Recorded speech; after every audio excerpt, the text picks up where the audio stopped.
Blue Lock Season 2, Episode 29, Flow. We finally got the team and the setup for who's facing off against the Japan U20. So let's talk about it.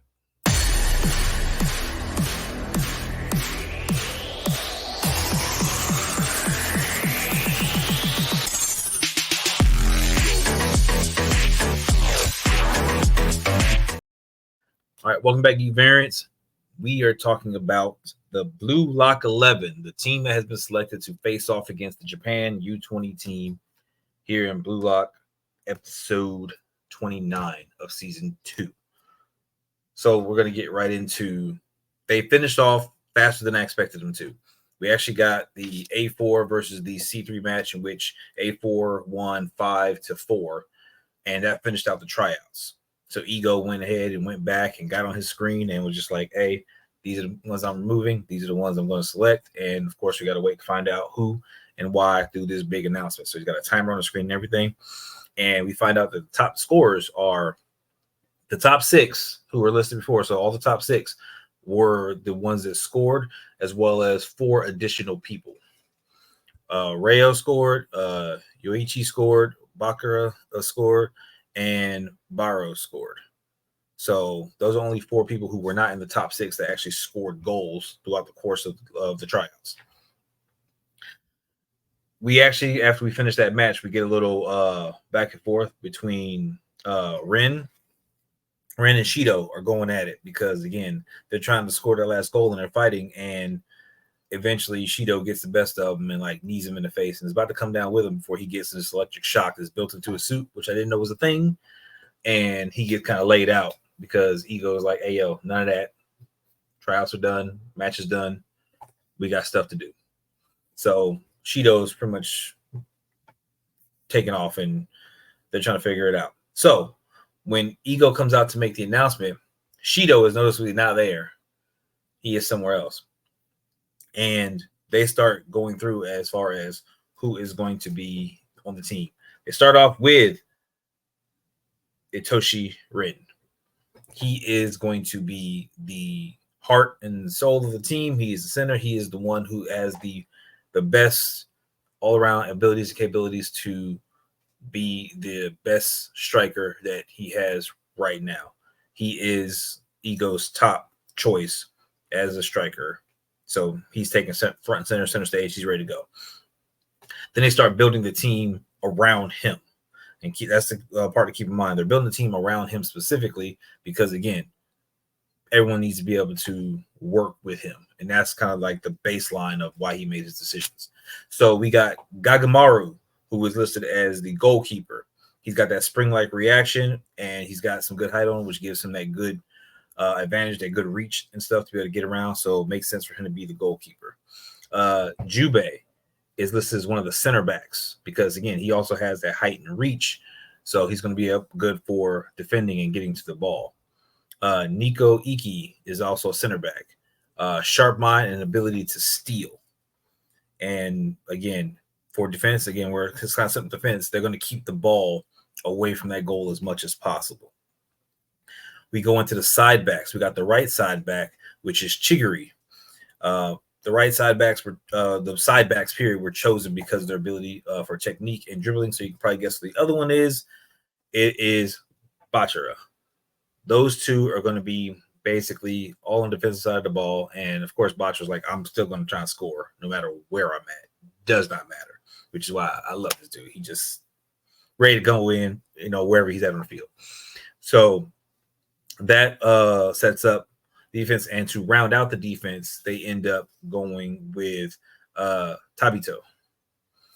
He's a defensive midfielder because he's analytical and he's good at keeping the ball. His ball keeping skills are ridiculous. They showcased them earlier in the season. So with him being able to keep the ball and keep it on the offensive side of the field is probably going to be better for them to get more scoring in again. And that's good because, again, they're trying to set up for Ren to score as many goals as possible. Like if the other team scores 5, Ren's going to score 6. Like that's kind of how Ego is kind of putting it. Like he's going to go in. On the offensive side, we actually have the guards that are set up. And again, I'm learning all these positions and stuff like that. So it's pretty cool that I'm learning this in the process of watching anime because it's getting me more interested in, soccer/football altogether, and definitely gonna be watching more matches and how stuff actually transpires in real life.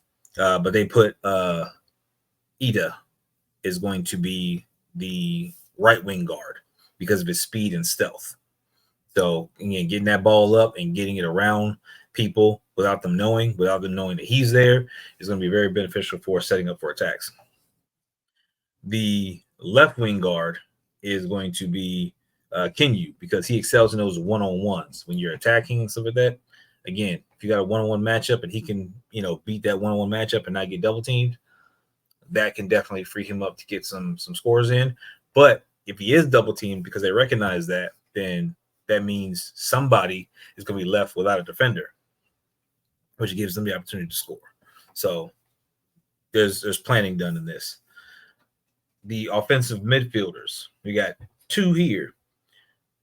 Nagi, my boy Nagi, again, he is coming in with the all-arounder. Again, he can play any part of the field, any position, whatever the case may be, but he excels at so many things. So putting him up there, he's able to learn from everybody and quickly adapt to them.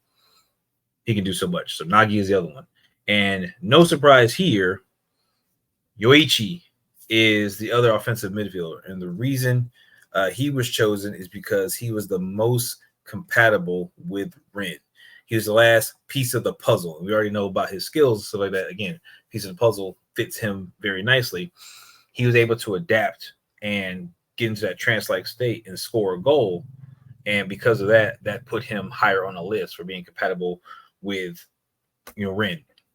Now, with that being said, that's why specifically Shido was not chosen, because Shido didn't really have any chemical reactions or everything. Every goal that he scored was on his own, and it was a selfish, which is he's a great egoist, and ego made sure there's no like, hey, he's fantastic, but he was going to be a substitute for Rin if something happened, but that can't be the case because say Itoshi called in a favor, and that's the one that he wanted. At the end of the other episode, was like, I want to be able to choose somebody to bring to U20. That's who he came in and chose. He came in and referred to him as Devil Boy immediately. Like, I want you to go all out, like cut loose. So he snatched him up and took him to the U20 team. So, and he's coming to the U20 team himself. So him and Shido are both new to the U20 who are already established. And again, their star player had some words about it. He was like, yeah, nah, you ain't got the level of, dreams and aspirations that I do. Like, you just want to, get married to a nice little something, and you want to have freaking money, and you just want to be popular. Yeah, no, I want to be the best. Like, I'm up here, you're down here.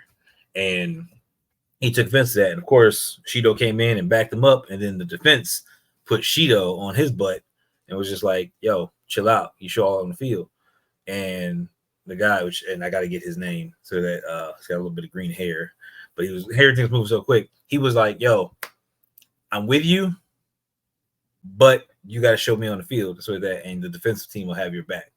So he's already letting know, like, as long as you're able to back up everything you're saying, I'm with you, run it.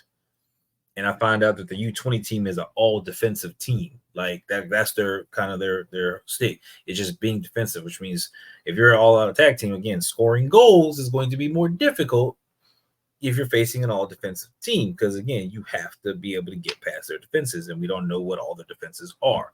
So there's going to be some research involved.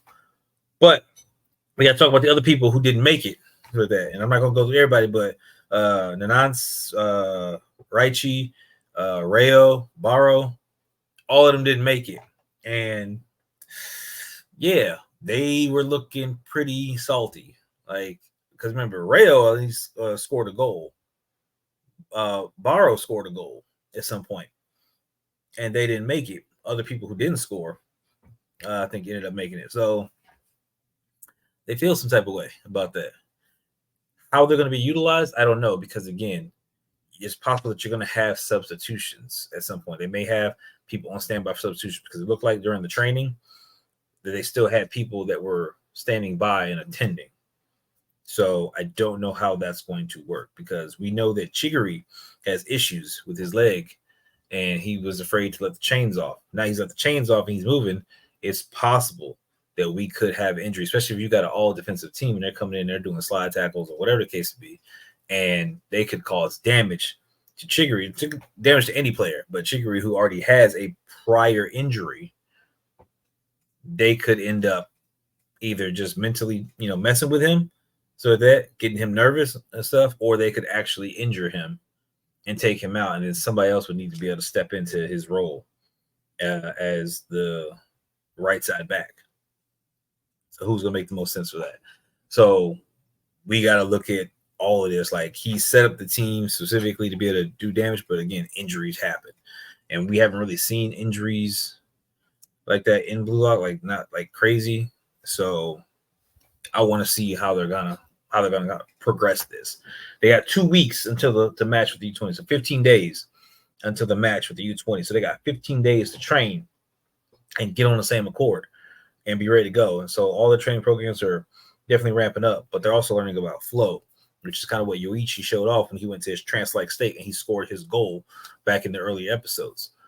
Trying to unlock that, because what they talk about with the flow is you're so focused on everything's going on that you forget time. You forget everything that happened. Anybody who's a gamer would probably know that, you're so into whatever it is that you're doing and you're so focused, and you realize it's like, oh crap, I hear the birds chirping. It's 6 a.m. I've been gaming all night. Like, I was focused. I was in there. Same kind of thing. So flow, you're in there. You're so focused on whatever your goal, your objective is, whatever your task is at hand, that nothing else matters at that point. Time is irrelevant. So you got to understand, if everybody's able to get into some type of flow, so the transfer state within their own wheelhouses, they're going to be definitely stepped up way higher than they need to be. And they got to be when they're going against the U20. I don't even know much about the U20, but they look imposing as all get out. So I really want to see how this is going to play out. So it looks like we're going to get the U20 over the course of the next couple episodes. Like, we're making some trainings with that, but definitely looks like we'll get it during the season with the way this kind of going. I could be wrong. They could still do it as a movie or something like that, but it just depends on how they want to release, how they want to schedule it out. But I'm excited to see the match. I'm excited to see how they're going to pull this together and how they're going to break it up if they do it in the episodic format versus if they're going to do it in a movie format. So that's all I got for this one. By all means, if you haven't already, please make sure you hit that little subscribe button. I'm going to keep talking about this show as it's going on. I'm enjoying it and trying to catch up with some other animes and see what else I can review for you guys that has caught my interest. So if you got anything you want to check out, drop in the comments below, and we'll keep going with, Daima and Dan and, whatever other animes we can come up with. So I'll catch you guys in the next one. Later.